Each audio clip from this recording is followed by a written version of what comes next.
What's up, man? It's your boy Quizzy, bro. I'm back with another video. Now it feels good. I'm probably gonna take me another break. You know what I'm saying, man? I gotta, you gotta take the breaks to kind of get yourself together, kind of get back into things. You know what I'm saying? So you can get back into things. You see how I do that? You like how I do that? Anyway, we're gonna do something very interesting, very special. It's gonna be, did Elvis Presley fake his death? Did Elvis Presley fake his death? The Elvis is alive theory. This is just a theory. Explain. So this is not disrespect to Elvis by any means. This is literally just a theory by fans that really, really want to believe that Elvis is still alive. Now, me personally, I'm not going to make a judgment on whether he's alive or whether he's passed away. The reason why is because I actually don't know, okay?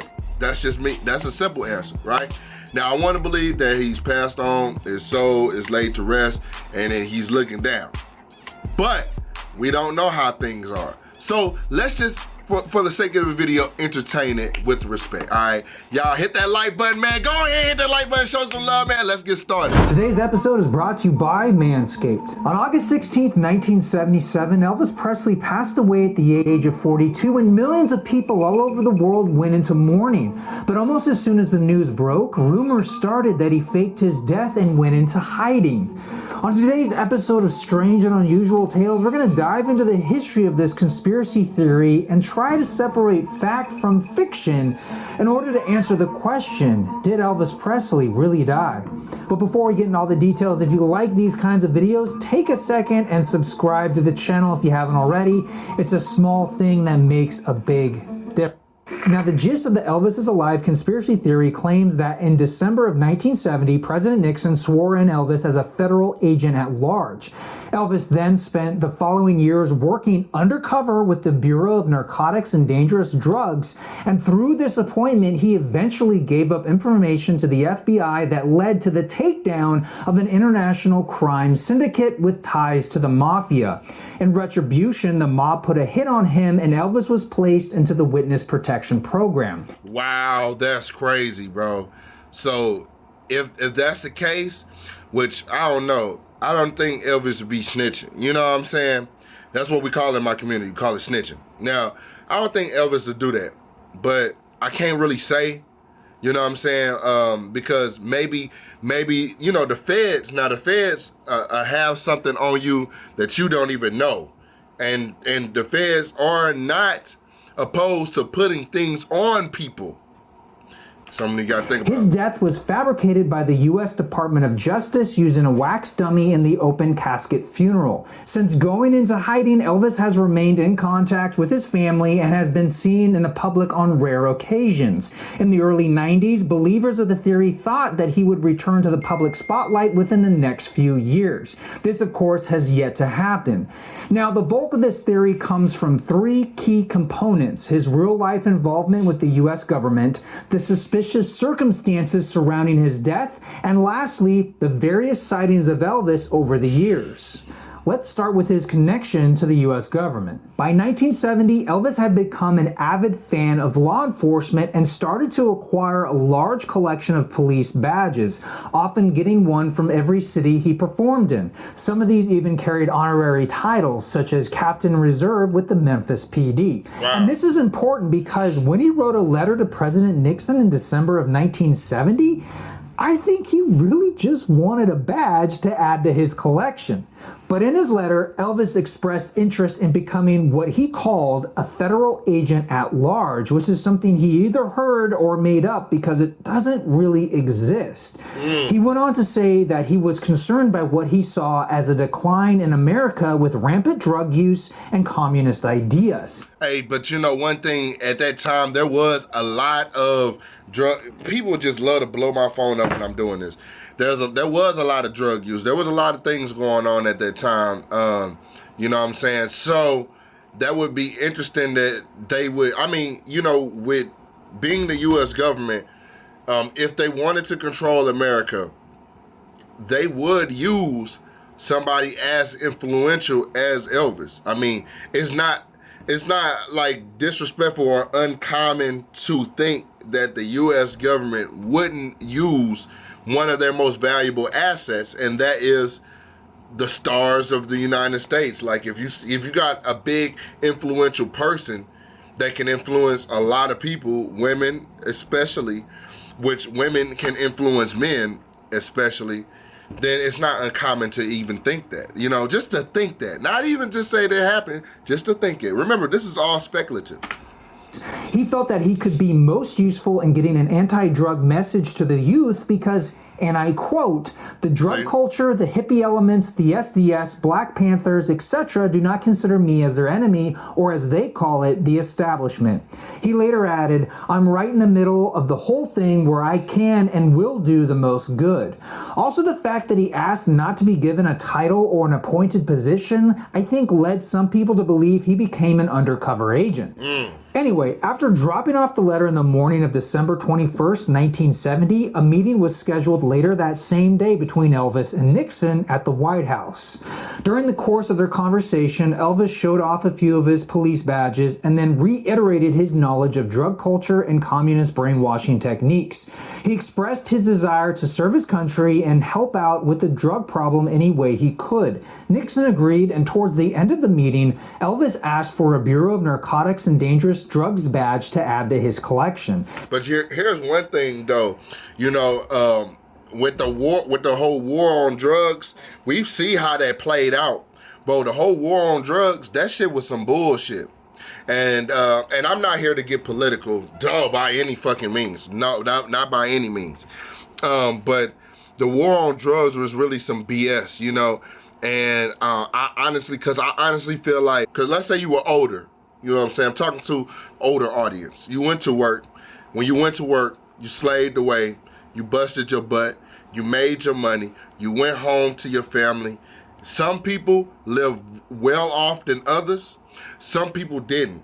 And the ones that didn't, you know who you were. You know what I'm saying? There's not no shame in it. Some people just got a better dealt hand. You know what I'm saying? They hand was a little bit better. Now, let's say you went home, you barely making ends meet, right? Extra money that was taken out of your check was going to the U.S. government. The U.S. government, instead of taking that money because public schools need it, because public schools got minimum amount of money, you can look it up, roads still need to be repaired. Since the 90s, some of these roads need to be repaired. Don't believe me? Go look in Illinois. Trust me, I live close to Illinois. I can tell you for sure. Those highways are from the 90s. Like, so look, when I can tell y'all this, right? Most of the stuff that's happening over in America with the whole drug issue, yeah, it was a big problem. Don't get me wrong, drugs were a problem. But the war on drugs, like the whole concept, the whole war on drugs, most of your money that went out there and went to the government went to and funded that war on drugs, which was really a crackdown on certain things, but it failed. Like there's more cocaine on the streets. If it ain't crack, is weed. If it ain't weed, is meth. If it ain't, like, bro, it's so many different things that's still on the streets. The war on drugs was fought in a different way. It shouldn't have been fought with so much violence. It probably should have been fought with education and kind of rehab. But you know, I don't know. That's what I think. So when I see Elvis meeting up with him, I don't feel no type of way about Elvis. I just feel like, look how happy Nixon is. You know what I'm saying? He's like, we got him now. That's how I feel. Look how he look. Nixon asked his aide to look into it, and Elvis departed. Later that day, he was appointed as a special assistant to the BNDD and received his badge, but that's as far as it went. It was an honorary position with no real authority. He wasn't sworn in, nor did he become an undercover agent.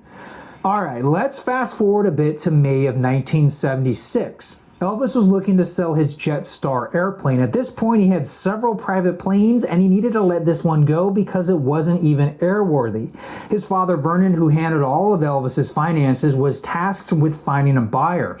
And through his search, he met with a man named Frederick Pro, who encouraged Vernon to agree to a very complicated leasing arrangement with his company, World Aircraft Exchange. Unknown to Vernon was that Frederick was actually a con man and a member of a criminal ring with ties to the mob. Damn. By the spring of '77, Frederick and his partners managed to siphon off more than $1 million from the Presley estate. Now, at the same time, the FBI were conducting an undercover investigation into this group. By mid-August of 1977, they were ready to bring their case to a grand jury, and by pure coincidence, Elvis died around the same time. So you can kind of see how people got the idea that Elvis ratted on these guys. But here's the thing, the case really didn't involve Elvis at all. He was purely a victim in the whole thing, and even the FBI agents involved with the case say that Elvis had no idea their investigation was going on before he died. Which brings us to the fact that we really don't know what killed Elvis. We know that his girlfriend found him unresponsive on the floor of the upstairs bathroom, and even though he was officially pronounced dead at 3:30 p.m., he most likely passed away between the hours of 9 a.m. and 11 a.m. that morning. An autopsy was performed at 7 p.m. the same day, but the report was never publicly released. And even stranger, the Memphis Medical Examiner announced that the official cause of death was a heart attack, but this was in the afternoon, way before the autopsy. So it's a lot of misinformation going back and forth, man. You know what I'm saying? I see that. I can see this now, bro. That's really what it is. And you know, it's not uncommon for, like, you know how people got special ops.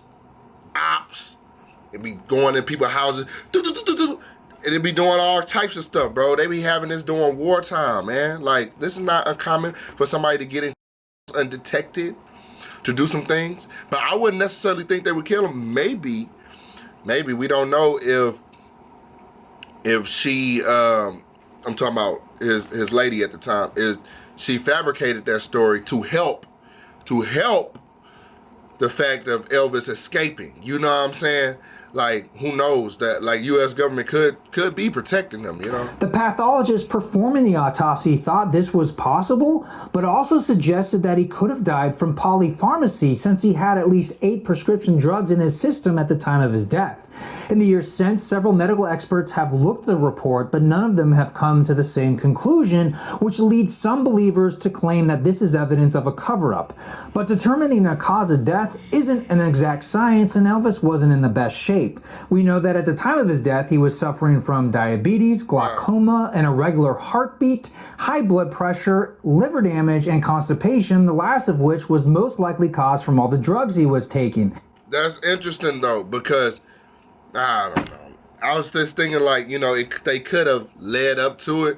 Like, because, you know, like, if you just, boom, heart attack, not a lot of people would believe that. But if you have if you slowly lead somebody up, it's like telling a story, or movie. You can't just boom the conclusion of a movie. No, a movie has a beginning, middle, or end, a rising action, a climax, and a falling action. So this thing, it could be like they could be taking them through the motions, and you know, getting the public seeing that he's not healthy, getting everybody to see that he's not healthy, rising action, the climax, him passing away, the falling action, the aftermath of what's going to happen after he passed away, and also the takedown of that group. Now, I'm just saying that that's interesting to think about. That's not saying that this is fact. I'm not speaking from fact. I'm saying that's interesting to think about. This fact alone led at least one medical expert to conclude his heart stopped when he was straining too hard on the toilet, as those who saw him lying face down on the bathroom floor say it looked like he slumped forward from the toilet.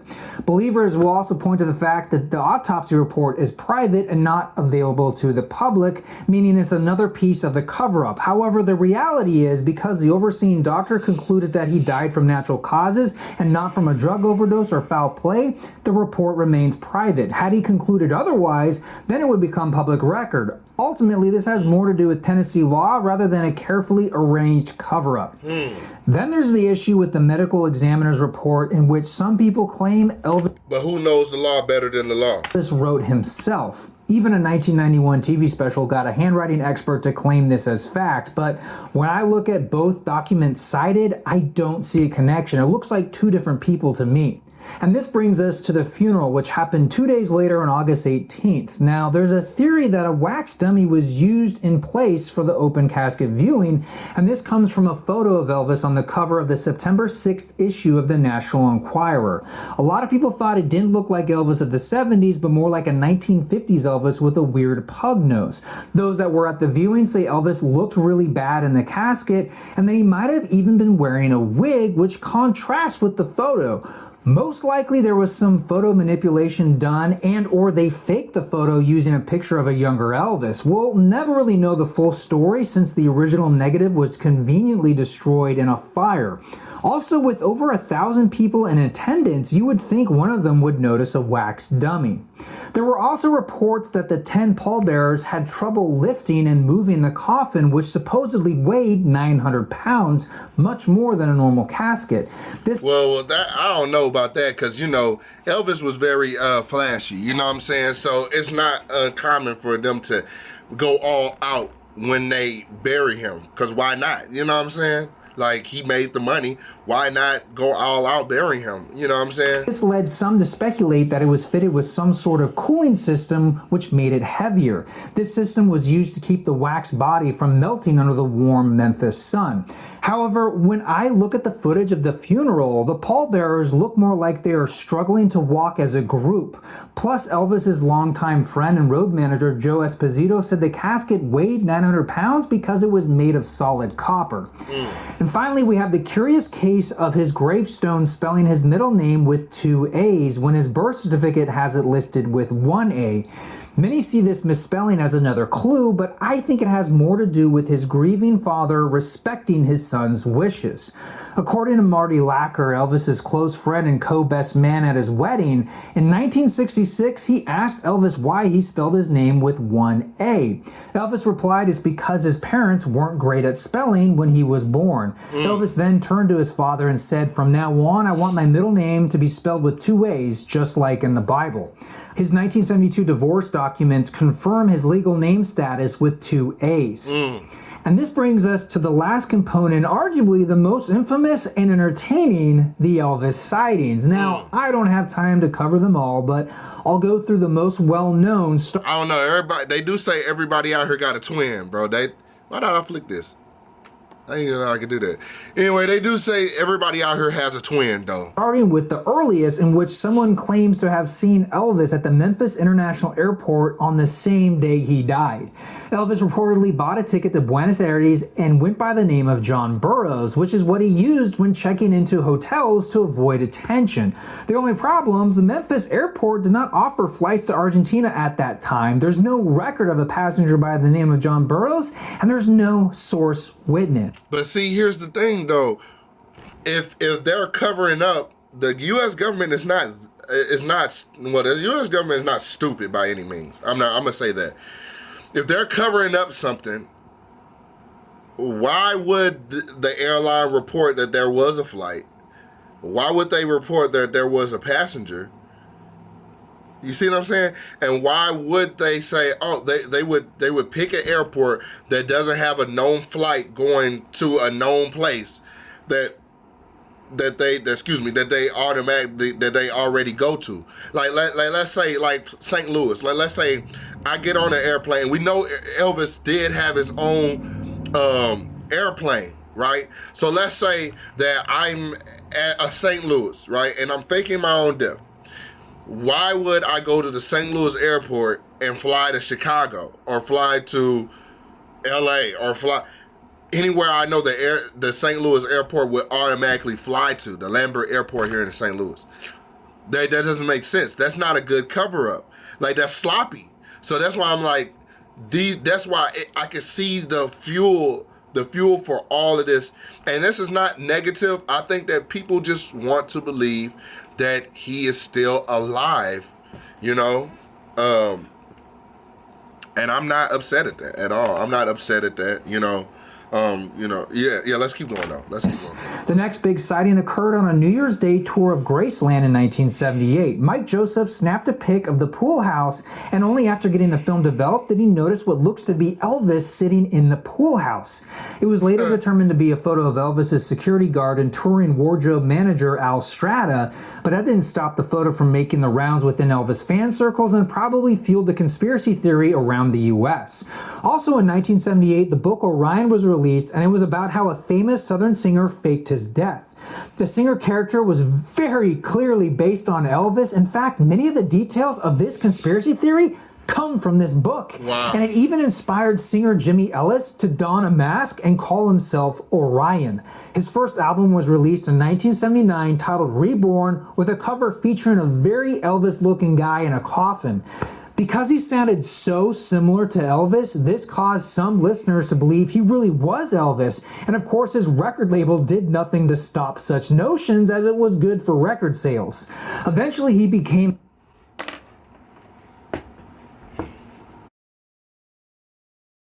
Sylvie Nora, or Elvis Aaron, spelled backwards. This included a book, an album, and even a videotape of the back of Sylvie, which was meant to be proof that Elvis was still alive, but now going by Sylvie to avoid attention. In reality, Sylvie was just a really good Elvis voice impersonator by the name of David Darlock. Then in 1984, a photo was published showing Muhammad Ali with Jesse Jackson, and lo and behold, in the background is Elvis Presley.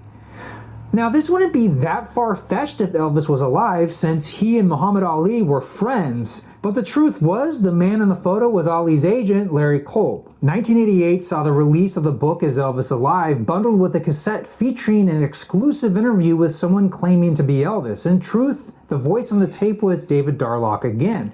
See, that's what I'm saying, bro. Like, I hate when people try to cheat people so much. Like, I get it. Like, but they trying to juice this situation so much. Like, is he alive? Is he alive? He could be alive. Like, bro, just stop. You know what I'm saying? Like, how you gonna just sell the book? You gonna bundle it with a tape that's fake? You know what I'm saying? Like, damn, people have no fucking shame, do they? As for the book, this was really a rebranded version of the earlier book, Orion, with the same ideas, but now in direct reference. And it's not even a new book To Elvis. Regardless, the book became a huge seller and led the author to give TV interviews on Geraldo and Larry King Live, further Is that? I take that back. That's the first Karen. popularizing the conspiracy theory. Also in 1988, a string of sightings occurred in the Kalamazoo region of Michigan, beginning with a report of Elvis at a Burger King.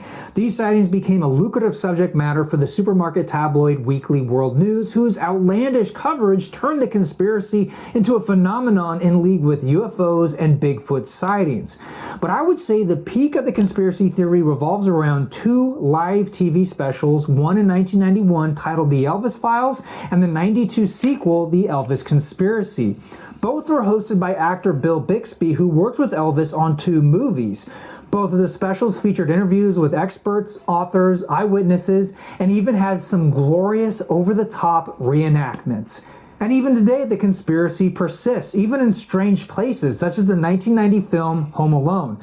A recent theory claimed the bearded gentleman in line behind Catherine O'Hara was Elvis, but he was later identified as Gary. Why would they think that would be Elvis? Like, why would they think that he would make a appearance in a Home Alone movie? Like, come on. Quote. Then in 2016, this footage of a man on the grounds of Graceland surfaced, leading some to believe this was Elvis hiding in plain sight. Of course, this later turned out to be an employee of Graceland. So yeah, I think it's pretty clear that Elvis is dead and not coming back anytime soon. I think back in the late 80s and early 90s, most people accepted the fact that Elvis died, but the books and TV shows selling the conspiracy, as well as all the Elvis sightings, gave some sense of hope. And I think that hope is what fueled the conspiracy. I mean, who wouldn't want Elvis to come back for one last tour?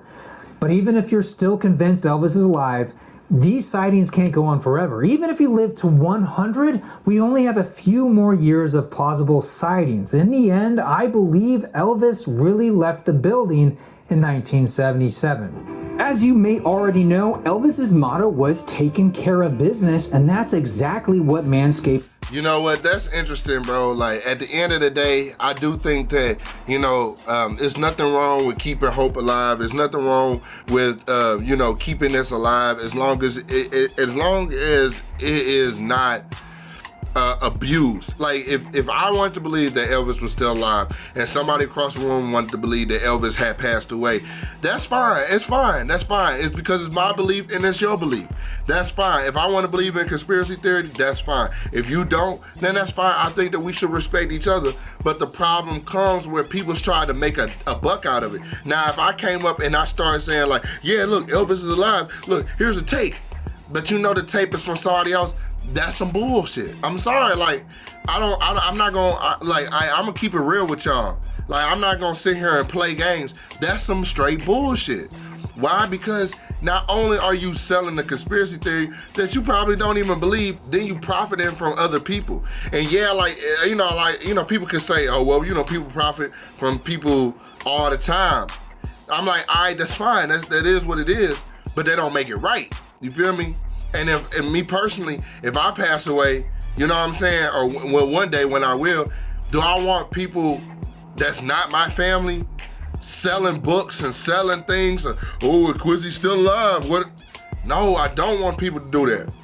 Like, if you want to believe that I'm still alive and I got paid off by people to live somewhere, all right, that's fine. People do the same thing to Tupac. If my family ain't making money from what you selling, if it ain't going to help a good cause, it's just going to fatten somebody's pocket. Like that woman back there to fatten her fucking pocket. That was the first Karen.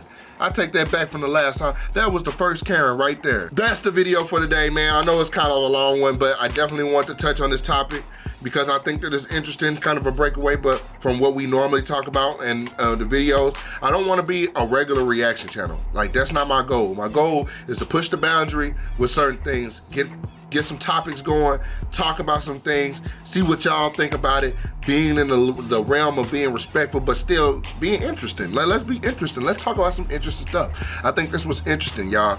I appreciate y'all, man. Let me know down below what you think. I'm going to be very, very selective on what I say. The reason why is because this is not an argument that I want to have with anybody on, you know, this is just, what do you think? And I just encourage everybody below to talk, but have respect for what other people think. And let it go. If you don't agree with it, just let it go. Like, all right, I don't agree with what you said. All right, move on. Say what you have to say. And everybody should give everybody the same respect. Y'all, love y'all. Be safe. Peace.